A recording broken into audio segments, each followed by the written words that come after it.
When I was first trying to change my addictive habits, for me it was eating too much, my diet, and basically scrolling on social media. When I started to try and change those things, I would watch a bunch of different YouTube videos, I would read different books, and they would teach me all these different strategies, like, based on the science, like this is proven to help you overcome these things. But I kept trying them and I kept failing. And I would try one of these tools when the night came when I was tempted to overeat, and then sometimes it would work, sometimes it wouldn't. I would end up falling into the same habits, and this process honestly lasted a few years until I figured out what I was doing wrong.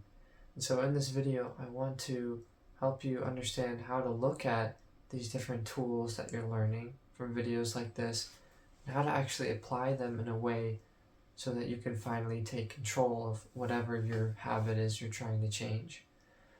And so to kind of explain this, I want to sort of visualize this.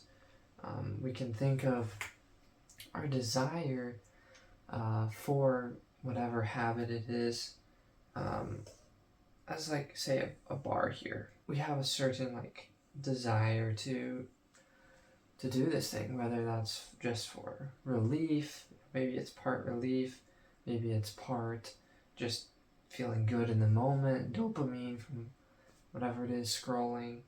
Maybe a part of it is to escape from negative emotions, escape from the stress of the day. And then we have part of us that doesn't want to do this thing. We can visualize that like this, part of this is like us thinking into the future, thinking, okay, what do I want tomorrow? Is eating this much food or eating this kind of food or drinking this alcohol going to affect me tomorrow? So we think about the future and our goals. Part of this is like all our willpower in the moment, just sheer ability to deal with that bad habit. And sometimes our willpower can actually overpower that, and so we're able to resist and we're able to make the right choice. But on average, our willpower is more down here. We usually struggle to resist, and that's why you're watching this video, right? And that's why I struggled for so many years, is because these feelings of wanting to do these bad habits were just too strong. And so that's why we watch these videos. That's why we learn these different tactics. And so I would learn a tactic, and I found that it wasn't strong enough. Maybe I learned I need to make smart goals, and I need to write it down, and I need to check in each day and track my progress. And I found that it wasn't strong enough for me. It wasn't able to consistently get me to not do those bad habits. And so what would I do? I would stop. I'd say, no, this doesn't work. This doesn't work for me, at least. Maybe other people are benefiting from it. And so I'd move on. I'd read another book, watch another YouTube video, I'd try something else. Again, maybe it'd feel a little bit better. Maybe it'd help me for a week or a day or two. Ultimately, it wasn't strong enough, and so I would just keep failing.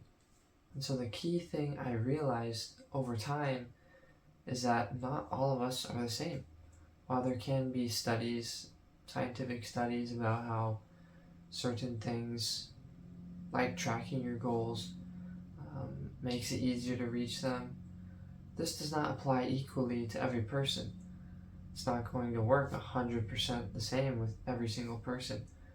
And I realized that I can create my own plan. I can combine different tools. I can use what works for me to actually overcome my habits. So instead, I can stack 5, 6, 7, 9 different tools using the things that work for me to be able to overcome my bad habits and do the things I want to. In my case, eating the right foods at night, not scrolling on social media, doing things that will actually help me to relax.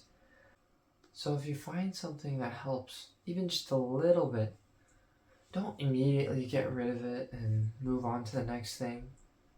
Put it in your pocket, add it to the list, add it to your routine, your strategy, because if you build up enough of those things that work just a little bit, eventually you'll be able to have enough to actually overcome that bad habit. So our brain sort of does this calculation as to, is it worth it? So for example, is it worth it that I eat this food even though part of me knows it's going to cause problems tomorrow? Is the feeling of joy and relief right now worth it? And if we have enough of these tools and strategies, then we can tip those scales in favor of what we actually want to do. And I want to give you an easy way to actually build these up instead of spending months, weeks, even years finding what really works for you. And that's through what's called reinforcement. So you may have heard of this as like reward or punishment, and we can actually scale this up or down to increase the chances of kind of overpowering our temptations.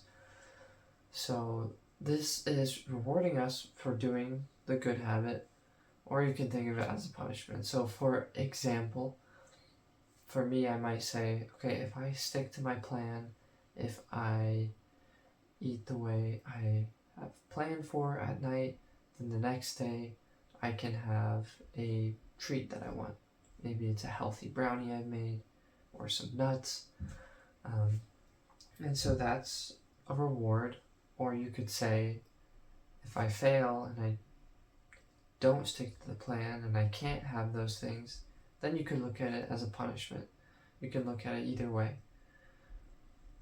But the cool thing about this is that you can adjust it. You can increase that reward or punishment based on if it's working. And so ultimately, if we increase it enough, you will be able to avoid that bad habit. So if you think about it, if your life was on the line, would you engage in that bad habit? You wouldn't. And so if we have the right incentive and reinforcement in place, then we can essentially guarantee we're making those right choices. So in my case, I can increase that reward or punishment to, okay, maybe I like to have eggs as well for breakfast. The next day, I say, if I don't stick to my plan, I can't have those eggs. If that's still not working, if I'm still engaging in the bad habit, I move on to the next thing. I can't have my electrolyte drink. Maybe I like that. You can see I keep going until I get enough rewards, punishments, where I can consistently stick to my plan for my good habits. This could be a reward, could be some activity you enjoy. Ideally, it's also not something that could be another bad habit or addiction. It could be a podcast you like. It could be something you already do, but you say, I'm not going to do this if I don't stick to my plan. And so if you stack those things up very quickly, you'll be able to create these good habits, make them actual habits. Now there's tons of different other strategies and things you can stack up to figure out what works for you. If you're wanting to sort of skip that process and get help figuring out how to make these changes, then please click the link in the description, and I'd love to chat with you, help you create a plan where you can start seeing progress within the first week. But otherwise, if you're interested in more videos about these sorts of things, overcoming bad habits, please subscribe, and I will see you in the next video.